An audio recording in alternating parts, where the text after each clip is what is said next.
खुलुमबाय दिनै बे मोनाबिलि समाव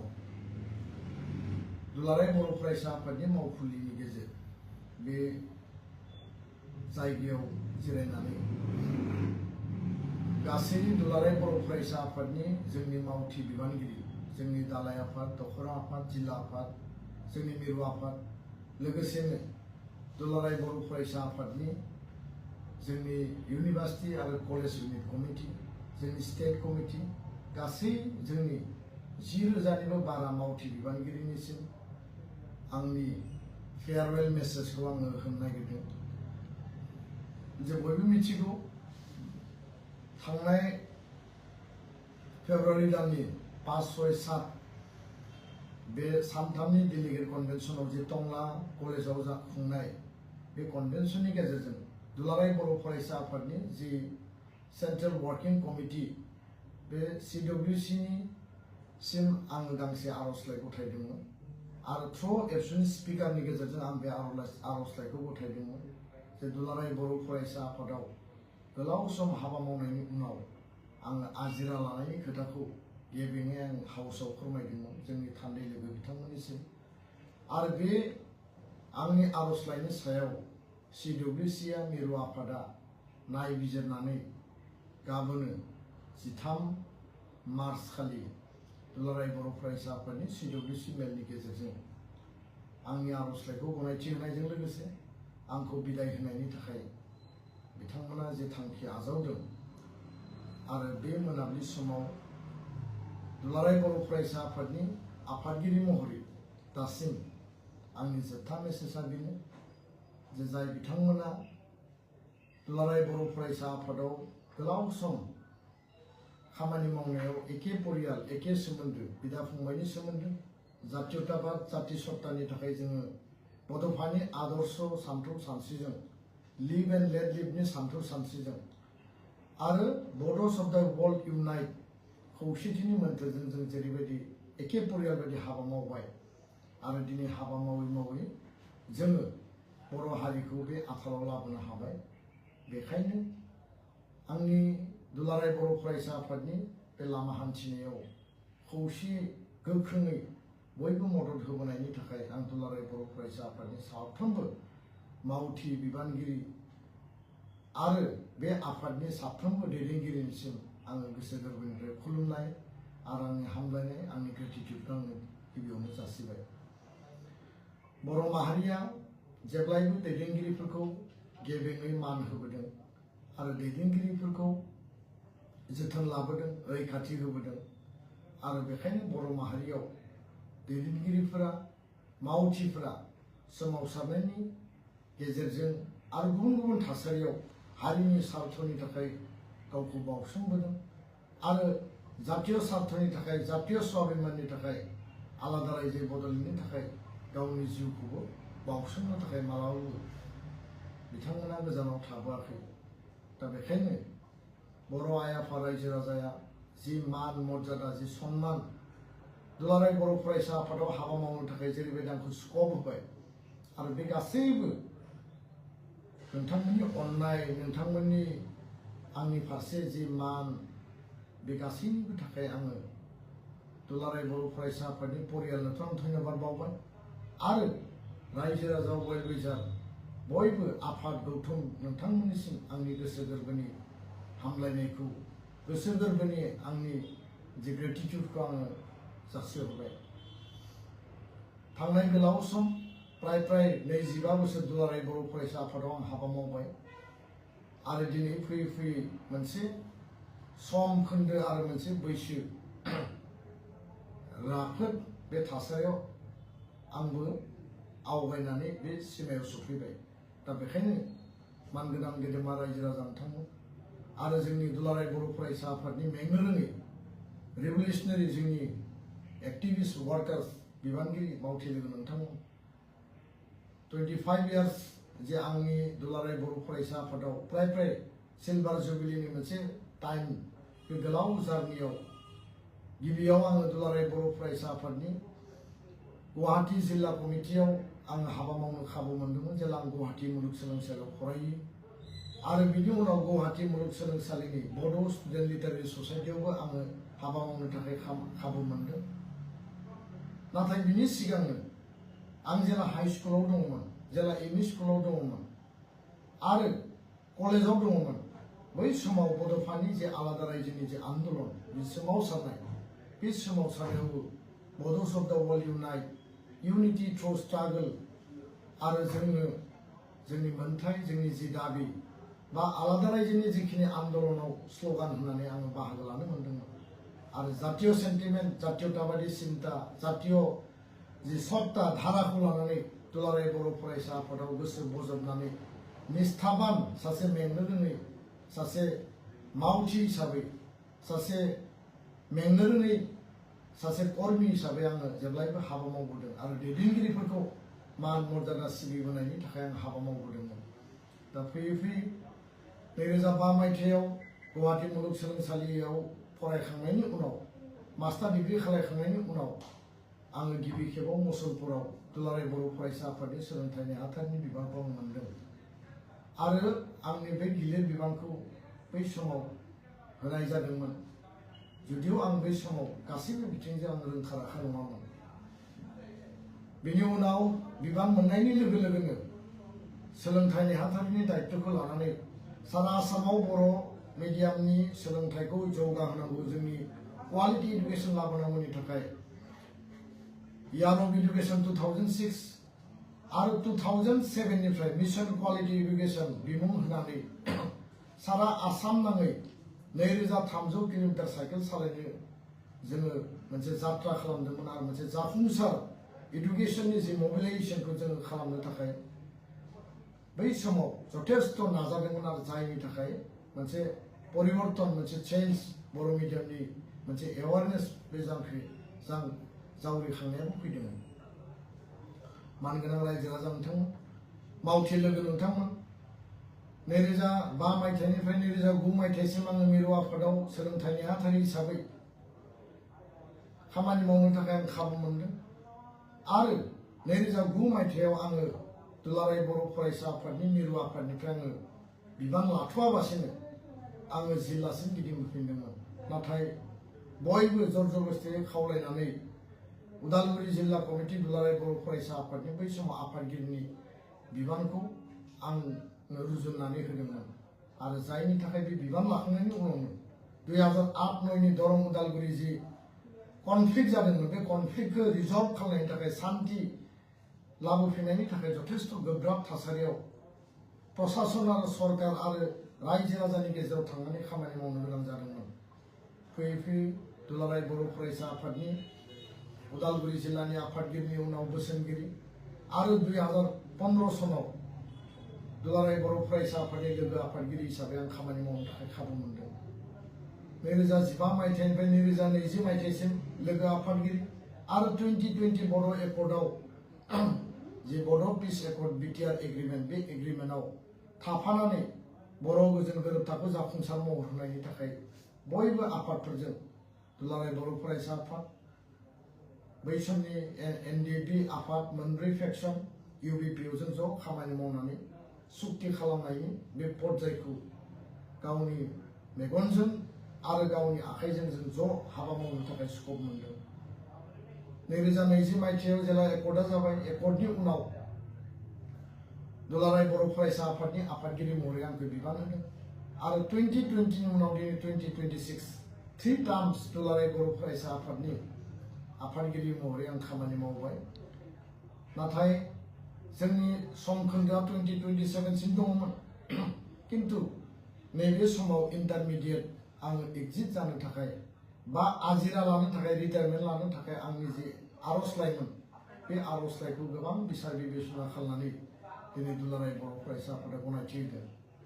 नोंथांमोना मिथिगौ, दुलाराय बर' फरायसा आफादाव माहारिखौ मुलुग दरबाराव लांनांगौ, जोंनि लाइमोनफोरनि जौगानाय, बिथांमोननि केरियार, इयुथ एम्पावारमेन्टनि थाखाय खामानि मावनांगौ, इडुकेसन सेक्टराव खामानि मावनांगौ, ससियेल चेन्ज, ससियेल रिफर्मेशननि थाखाय, समाज फोसाबनायनि थाखाय खामानि मावनांगौ, जोंनि गेजेराव जिखिनि एन्टि ससियेल एक्टिभिटिसखौ फोजोबस्रांनांगौ, बेनि थाखाय बड'फा मिशन फर सास्टेनेबल चेन्ज बे हाबाफारिजों खामानि मावदों। मिशन क्वालिटी एडुकेशननि गेजेरजों बर' मिडियामनि टप 10 कमल कुमार देरहासार बान्था ओरिएन्टेशन आरो कोचिं प्रग्राम आरो बायदिसिना जोङो बेबायदि फेलिसिटेशन आरो एवार्ड होनायनि गेजेरजों स्टुडेन्टखौ जों एनकारेजमेन्ट होनायनि थाखाय खामानि मावनो स्कप मोनदों आरो दिनै बर' मिडियामनि जे रिजाल्टनि मानदान्दाया जथेस्थ गोजौआव बिनि गेजेरावनो बर' एकर्डखौ 100% मावफुंनांगौनि थाखाय आं जथेस्थ एबसुनि सासे साधारन मावथि बा सैनिक हिसाबै गासै एबसु परियालनि टीमखौ लानानै भारत सरकार आसाम सरकार भारतनि प्रधानमन्त्री भारतनि नखर मन्त्री आरो आसामनि गिबि मन्त्री बिथांमोनखौ नारसिननायनि थाखाय खामानि मावदों जइन्ट मनिटरिं कमिटियाव ट्राइपार्टाइट टकआव बाहागो लादों आरो जायनि थाखाय बे एकर्डनि गेजेरजों संकसनिफ्राय 5नि निजि सीमा बे सीमाया दिनै संकसनिफ्राय गहपुरसिम जोङो 60टा गामि सोनानै बेखौ बारायहोनो हाबाय स्कुल प्रभिन्सियलाइज कलेज प्रभिन्सियलाइजनि बेलाखौ जों एसे आवगायनो हाबाय नाथाय बेखौ आबुं महर होनांगौनि थाखाय जोंहा खामानिया दंबावो बारग' एनडिएफबिनि केस उथायनांगौ एनआइएनि जेराव जोबजानायखौ बाहेरायाव लाबोनांगौ आरो मार्टियार परियालनि एक्सग्रेसिया होनांगौ बे खामानिफोरखौबो गोसो गोथारै जों खामानि मावदोंमोन आरो बेबायदिनो रिहेबिलिटेसनानो गासै हाबाफारिखौ जों फारि फारि मावदों आरो दा बे समाव जोंनि सासे दैदेनगिरि गेदेमा रन्जन दैमारि बिथाङा दाबो जेलाव दङ आं दाख्लैबावै थांनानै बिथांखौ 1.5 घन्टा लोगो हमनानै सावरायदों आरो बिथांखौबो बाहेरायाव लाबोनाया जोंनि रेसपन्सिबिलिटि दा बेखायनो एकर्ड बायदियै 125th एमेन्डमेन्टखौ पास खालामनांगौ आरो सीमाखौ बारायनांगौ बे 100% इमप्लिमेन्टेशननि थाखाय जों जेब्लाबो खामानि मावलांनांगोन जों जेखि जायगायाव थाया मानो आरो बेखायनो बिटिआरखौ बिटिसिखौ मर अट'नमि लांनांगौब्ला बे खामानिया जाफुंसार महर मोननांगोन दा मानगोनां रायजो राजा नोंथांमोन मावथि लोगो नोंथांमोन बड'लेण्ड महोत्सव खुंनायनि गेजेरजों गिबि खेबनि थाखाय दुलाराय बर' फरायसा आफाद मोनसे जातीयताबादि कठोर जे मोनसे आफादाव भारतनि प्रधानमन्त्रिया स्वयं गोदान दिल्लीयाव फैनानै बर' हारिनि बागुरुम्बा रोनसोन्द्रि बर' हारिनि ट्रेडिसन कालचार जोंनि लेंगुवेज जोंनि जे लिगेसि जोंनि हिस्ट्रिखौ आरो पिस गायसननायनि थाखाय जों खामानि मावबाय प्रधानमन्त्रिया मुलुग दरबाराव बर' माहारिखौ सिनायथि होनायनि थाखाय खामानि मावदों जों लिंनायाव बिथाङा 1 मिनिटबो बिथाङा माने बेखौ नासयालासिनो बिथाङा गनायथि होनानै बाहागो लादों जायनि गेजेरजों कौटि कौटि बिथांनि टुइटार हेन्डेलनिफ्राय मुलुग दरबाराव विश्व दरबाराव बर' हारिनि कालचार जोंनि लेंगुवेज जोंनि आइडेन्टिटिखौ सिनायथि होनो थाखाय जोङो खाबु मोनदों मानगोनां रायजो राजा नोंथांमोन मावथि लोगो नोंथांमोन आंनि फारसेनिफ्राय मोनसे जेब्लायबो मोनसे साननाय दंमोन मोनसे बिश्वास दंमोन आंनि मावथि टीम बिथांमोनखौ लाफानानै एबसु परियालखौ लाफानानै भारत सरकारखौ जोङो दाबि खालामनांगौ जे बड'फा उपेन्द्रनाथ ब्रह्मखौ मुलुग दरबाराव सिनायथि होनांगौ राष्ट्रीय दरबाराव सिनायथि होनांगौ आरो बेखायनो भारतनि नखर मन्त्रि अमित शाह बिथांखौ खावलायनाय बायदि गोदान दिल्लीयाव बड'फानि मुङाव बड'फा उपेन्द्रनाथ ब्रह्म मार्ग जों गायसननो हाबाय बड'फा उपेन्द्रनाथ ब्रह्मनि मुङाव जों स्टेचु गायसननो हाबाय आरो बे खामानिया बेसेबांबा जोंनि थाखाय महान मोनसे उद्देश्यमोन बे महान उद्देश्यखौ लानानै दुलाराय बर' फरायसा आफादनि इनिसिएटिभआव स्पेशली भारत सरकारा जाय खामानिया खम समनि गेजेराव सम्भब नङामोन बे असम्भबखौ जों सम्भब खालामबाय आरो बेनि गेजेरजों जों मुलुग दरबाराव बड'फानि जे आगान बे आगानखौ जों गायसननो हाबाय आरो लोगोसेनो स्वयं भारतनि नखर मन्त्रि अमित शाह बिथांखौ बड'फानि जोनोम जायगा दतमा बे दतमायाव लाबोनानै एबसुनि अपेन सेसनाव एबसु बायदि जातीयताबाद कठोर आफादनि बे मन्चआव देशनि गृहमन्त्रिया फैनाया बेनो प्रथम आरो बड'लेण्ड महोत्सवआव जाय हाबाफारिया बेसरकारि हाबाफारिमोन जातीय मोनसे हाबाफारिमोन बे हाबाफारियाव देशनि प्रधानमन्त्रि फैनाया जोंनि थाखाय मोनसे गिदिर जारिमिन आरो बे मोनसे हिस्टरिकेल माने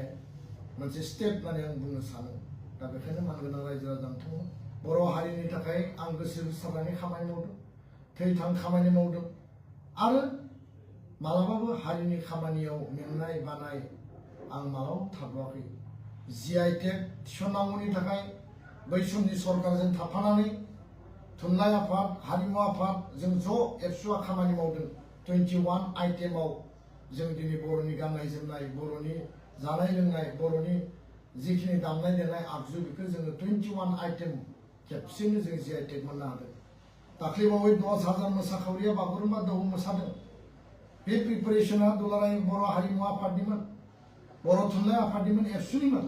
आरो जों जेखौ प्रिपेयार खालामबाय थादोंमोन बेखौनो आसाम सरकारा लानानै थांनानै मुलुग दरबाराव बागुरुम्बा दोहौ मोनसे रेकर्ड सृष्टि खालामनो थाखाय जुदिও बे गिनिस वर्ल्ड रेकर्ड सरकारा बेखौ खालामदिया, किन्तु बे मोसानायनि गेजेरजों मुलुग दरबाराव बर' हारिनि मोसानाय, बर' हारिनि आइडेन्टिटिखौ बयनोबो जों गोसारहोनो हादों। आरो जोंनि समावनो जोंनि इनिसिएटिभजोंनो गासै आफादनि इनिसिएटिभजों बागुरुम्बा दोहौखौ जोङो साक्सेसफुलि जाफुंसारहोनो हादों। दा बेखायनो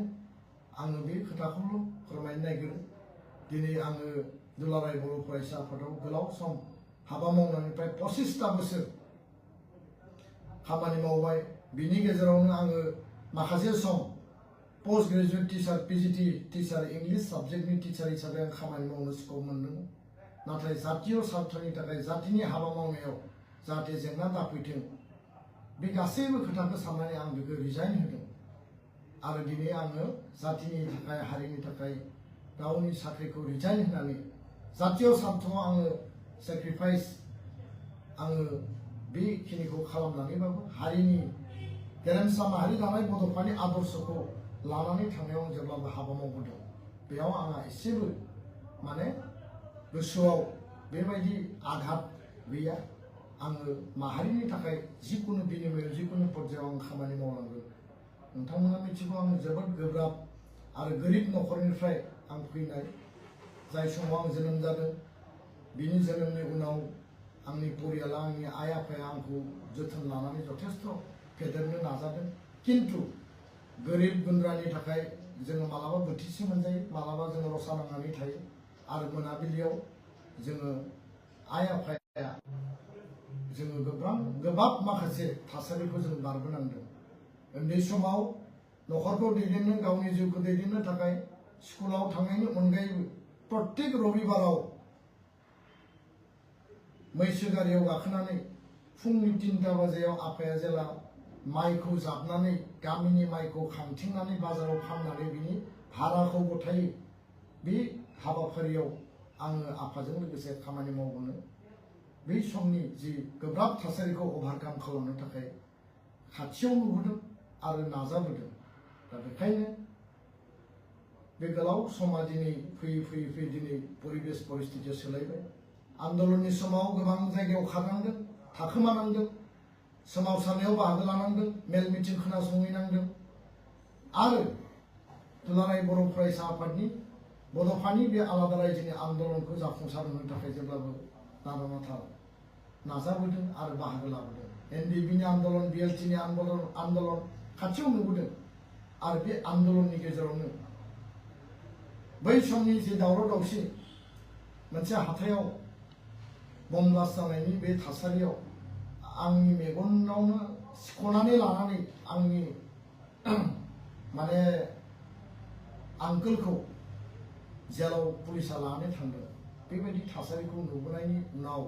बर' जातिनि थाखाय गाबखांनाय, बर' जातिनि थाखाय जातीयताबादि चेतनाखौ लानानै हाबा मावनाय बे जेब्लाबो आंनि गोसोआव जेब्लाबो जायगा मोनबोदों। दा बेखायनो मानगोनां मावथि लोगो नोंथांमोन, मानगोनां जोंनि आइ आफा रायजो राजा नोंथांमोन, दुलाराय बर' फरायसा आफादाव जि खामानि मावनो थाखाय आङो स्कप होबाय आरो नोंथांमोना जि मान मर्यादा आंनो होबाय, बे मान मर्यादाखौ आं मालाबाबो बावगारनो हाया। आरो बिनि थाखाय बर' हारियाव जेब्लायबो सुख'हायै दाहारा थागोन। आं दिनै बे खोथाखौनो बुंगोन जे आङो गाबोन बिदाय लासिगोन आरो दुलाराय बर' फरायसा आफादनि जे गोथार फिरफिला गोमो गाबनि दाहाल आरो थुंग्रिनि बे गोथार फिरफिलाखौ जेब्लाबो सेलुट होनानै जाति जातीयताबाद आरो जाति स्वाभिमाननि थाखाय आं जिखि फोथाराव खामानि मावबोया मानो बे श्रद्धा, बे सन्मान आरो बे मर्यादाखौ आं जेब्लाबो इन्टेक्ट लाखिगोन। बिनि थाखाय आंनियाव एसेबो गोसोआव आख' फाख' थानाय नङा। बेखायनो आं मावथि लोगो बिथांमोनखौ दिनैनि बे समाव गोसो गोरबोनिफ्राय आङो धन्यबाद बावनो नागिरदों जे नोंथांमोननि मदद आरो हेफाजाब नङामोनब्ला बे 25 बोसोराव आङो जे खामानिखौ मावनो नागिरदोंमोन जे खामानिखौ साननानै हारि आरो समाजनि थाखाय आं मावनो नागिरदोंमोन बे मावनाया मालाबाबो सम्भब नङामोन आरो बेखायनो गासैनिसिमबो आङो जेब्लायबो आंनि खर' गंग्लाय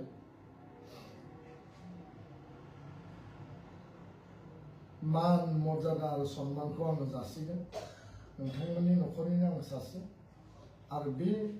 एबसु जे परियाल बे परियालखौ बावगारनानै हाबा मावनाया आंनि थाखाय मालाबाबो गोजान जानाय नङा आं जेब्लायबो माहारि स्वार्थनि थाखाय माहारिनि स्वाभिमाननि थाखाय हाबा मावनांगोन आं जेखि परिबेश जेखि फोथाराव थाङा मानो जायखिजाया हाबा मावनायाव क्रिटिसिजमा थाखाय माखासे आंनि डिसिसनखौ लानानैबो क्रिटिसिजम खालामनो हानाय किन्तु आं लुबैगोन जे पजिटिभ कनस्ट्राक्टिभ क्रिटिसिजमखौ लानानै जों आवगायलांनांगोन आरो हारि दानायनि थाखाय जोङो मोनफा मोनफा पिलार मोनफा मोनफा लिगेसि हिसाबै जोङो खुन्थियाखौ गायनानै गालांनांगोन बड'फाया जि सोमावसारनायखौ जागायदोंमोन 1986 आव आफादगिरि महरै रौता कनफारेन्सआव बिबान मोनदोंमोन आरो 1987 नि 2 मार्चनिफ्राय आलादा रायजो बड'लेण्डनि दाबिखौ बिथाङा आवगायदोंमोन आरो बे रौता कनफारेन्सआवनो बिथाङा रिजलिउसन लादोंमोन दिनै बे रौता सारियालियाव बड'लेण्ड मुभमेन्ट मेम'रियेल माइलस्टोन गायसननो थाखाय थांनाय समनि सरकारा जिखिनि अनसुंथाइ होबाय बिनि लुफुंनाय खामानिया सोलिगासिनो दं बेखौ आबुं महर होनांगोन दुलाराय बर' फरायसा आफादाव हाबा मावनाय समाव गोबां एबसुनि बारग' आफादगिरि गाहाय नेहाथारिखौ लोगो मोनदों जोंनि मानगोनां गायसनगिरि बानेश्वर बसुमतारी बिनि उनाव जोंहा दीपक बसुमतारी आदा बिथां सन्थला बसुमतारी बिथां सानसुमा खुंगुर बसुमतारी मानगोनां बिथां करेन्द्रनाथ बसुमतारी बिथां आरो लोगोसेनो गोबां बेबायदि दैदेनगिरि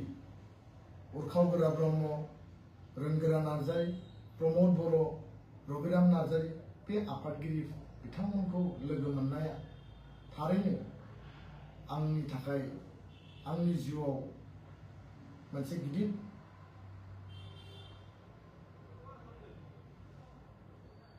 मोनसे लेसन होननानै आं बुंनो सानो आरो जाय लेसनखौ लानानै बिथांमोननि गासै खोथा बाथ्राखौ मेलेमाव गोसोआव सोनानै हारि दानायनि थाखाय जाफुंसार गेरेमसा मोनसे हारि गायसननो थाखाय आङो हाबा मावलांदोंमोन आरो दिनै हाबा मावै मावै बे 2026 सननि नैबे दिनैनि सम खोन्दोआव हारि दानायनि थाखाय जिखिनि आंनियाव माने जिखिनि मेलेम बे मेलेमखौ बाहायनानै गोसोखौ बाहायनानै मेंनाय गैयाजासे हाबा मावनानै दिनै बे सम खोन्दोआव सफै मिजिंथियो फैबाय थानाय जेनेरेसन दुलाराय बर' फरायसा आफादखौ लिडारशिप होनानै जिखिनिया दैदेनलांनांगोन बिथांमोना अरायबो दुलाराय बर' फरायसा आफादनि मान मर्यादा दुलाराय बर' फरायसा आफादनि जिखिनि जों लिगेसि गायसनबाय बेखौ गेबें आरो गोथों लामाजों लानानै थांगोन आरो सामाजिक फोथाराव हारि दानायनि थाखाय जिखिनि आंनियाव बिबान थागोन रेसपन्सिबिलिटि थागोन खामानि मावनो थाखाय बे रेसपन्सिबिलिटिखौ आङो माब्लाबाबो खमायाबासिनो 1% 1 बिन्दोबो हिफाल हिफाल खालायाबासिनो जेब्लायबो हाबा मावलांनो थाखाय आङो गोसोआव थि डेस्टिनि मोनसे आङो टारगेट खालामनानै लागोन बेखायनो बे जिखिनि मदद आरो जिखिनि आंजों थाफानानै हाबा मावबाय साफ्रोमखौबो आङो धन्यबाद होबाय इयुननि लामा हान्थिनांगौ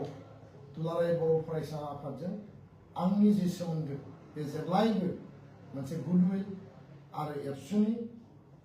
सासे मावथि बिबानगिरि हिसाबै आं जेब्लायबो एबसुनाय आफादखौ मदद आरो हेफाजाब होनायनि गेजेरजों जाथि दानायनि थाखाय हाबा मावलांनायाव आंनि फुल सापर्टआ जेब्लाबो थागोन आरो बेखायनो मोनसे मोनसे समाव जोङो आफादाव हाबा मावफैयो आरो बिनिफ्राय जोङो बिबान एंगारलाङो आरो बे सम खोन्दोआबो बेनो आरो बेखायनो माखासे बाथ्राखौ सानोब्ला दुखु नाङो आरो माखासे बाथ्राया गोसोआव दुखु होयो थेवबो समाव बास्तब डिसिसनखौ जों लानांगोन आरो समनि खामानिखौ समाव मावनांगौ आं बेखौनो सानो आरो बेखायनो दुलाराय बर' फरायसा आफादाव बिबान मावबाय मिरु आफादाव बिबान लाबाय आङो न'आव फैबाय किन्तु आंखौ जिल्ला आफादाव आरो बिबानाव थिसनबाय बिनि उनाव आरो मिरु आफादाव थांबाय मोनसे समाव आं साख्रि मावबाय समनि खामानिखौ समाव मावनांगौखायनो आङो रिजाइन होबाय आरो दिनै फैयै फैयै आफादगिरि खेबथाम टार्म मावनायनि उनाव समनि खामानिखौ समाव मावनांगौखाय आरो आद्रा थानाय एकर्डनि जिखिनि दफा सिस्टेम आरो बेबस्थायाव थांनानै जोंहा करेन्द्रनाथ बसुमतारी करेन्दाया बुंनाय बायदि जे सरकारनि घरायाव गाखोनानै सरकारजों दावहा नांनांगौ बे मोनसे प्रिन्सिपलखौ आं जेब्लाबो फोथायो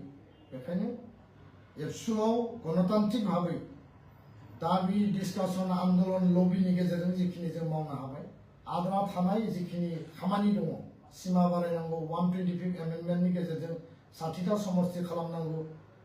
बाकी जिखिनि जोंनि इस्यु रिलेटेड एजेन्डाफोर दङ सोलोंथाइनि जिखिनि जेंना जेंसिफोर दङ प्राय 50टा जिखिनि इस्युसफोर दंमोन एडुकेसनेल इस्युस बेखौ सुस्रांनानै दिनै 8-10टासिमल' जों लाबोना दोनफैबाय आरो सेन्ट्रेलनि सिटेटनिफ्राय जागायनानै सेन्ट्रेल माने जोंनि जिखिनि इनस्टिट्युट केन्द्रीय विद्यालय नवोदय विद्यालय बे जेंनायाबो दिनैफ्राय जोबफैबाय टिचार एपइन्टमेन्ट टेट एपइन्टमेन्ट बे प्राय जोङो खालामफैनो हाबाय स्पेसियेल टेट दिनै पार्टिनो थांगासिनो दङ खेबथाम जोंनि समाव स्पेसियेल टेट पार्टिनो जोङो दाबि होनाय बायदि खालामनो हाबाय दा बेखायनो आद्रा थानाय जेखौ आफादाव थांनानै मावबाय आरो बेखौ सिङाव थांनानै जोङो मावनांगोन आरो बे सिङाव थांनानै जोंनि एजेन्डाखौ जोंनि इस्युखौ जोङो बेखौ नुनाय बुजिनाय आरो जायफोरा बे जेंनाजों भुगिनांदों बेखौ जों गावनो जुदि सुस्राङाबा जों गुबुननि सायाव आसा खालामनायनि सम गैया आरो हारिनि जेंना सुस्रांनाया जोंनि एजेन्डा जे जेंनाखौ जों नुदों मोखाङाव बेखौ बोस्रांनांगौ आरो बेनो दिनैनि गोदान जोलैनि गुबै थांखि आरो गासैबो यां जेनेरेसनखौ दिनैनि बे समाव आङो धन्यबाद बावदों आरो इयुनाव गेरेमसा बर' माहारि दानायाव बयबो जाहाथे बाहागो लायो बेखिनिखौनो खावलायनानै आंनो बे बिदायनि समाव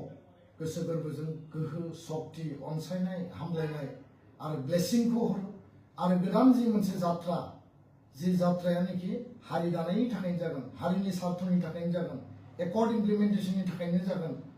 एडुकेसनेल इन्स्टिट्युसननि थाखायनो जागोन जे जात्रायानोखि जाति जातीयताबादनि थाखायनो जागोन जदिव बे जात्रायाव गुबुन गुबुन हारि माहारि गासैखौबो लानानै जों थांनांगौ नाथाय गुबै एजेन्डाया जाबाय हारि आरो हारिखौ जौगाहोनाय बे प्रिन्सिपलखौ लानानै आवगायलांगोन आरो बै प्लेटफर्मावबो बयखौबो आंनि फारसे अनसायनाय हामलायनाय आरो जेब्लायबो मददखौ आङो हास्थायबाय आरो नोंथांमोननि आशीर्बादखौ लानानै नोंथांमोननि ब्लेसिंसखौ लानानै हारि दानायनि थाखाय सामाजिक दिखाव आङो 100% हाबा मावलांनो बेखिनि खोथाखौनो बुंनानै बयनिसिमबो बे मोनाबिलि समाव गोसो गोरबोनि खुलुमनाय हामलायनाय आरो आंनि फारसेनिफ्राय खरगंलाय बर' हारिनि साफ्रोमनिसिमबो मान आरो सिबिनायखौ आं बावहरबाय आरो बे समाव आं नोंथांमोनखौ दिनैनि बे बुब्लियाव आंनि जोबथा गाबोन जि बिदायनि सम बे बिदायनि समाव बे फेसबुक लाइभनि गेजेरजों जि फंनैसो आंनियाव गोसोआव फैनाय खोथा बाथ्राफोर दंमोन आं बेखौ फोरमायबाय माबाफोर गोरोन्थि जायोबा निमाहा होदो आरो आफादाव थानानै प्रसेस बोसोराव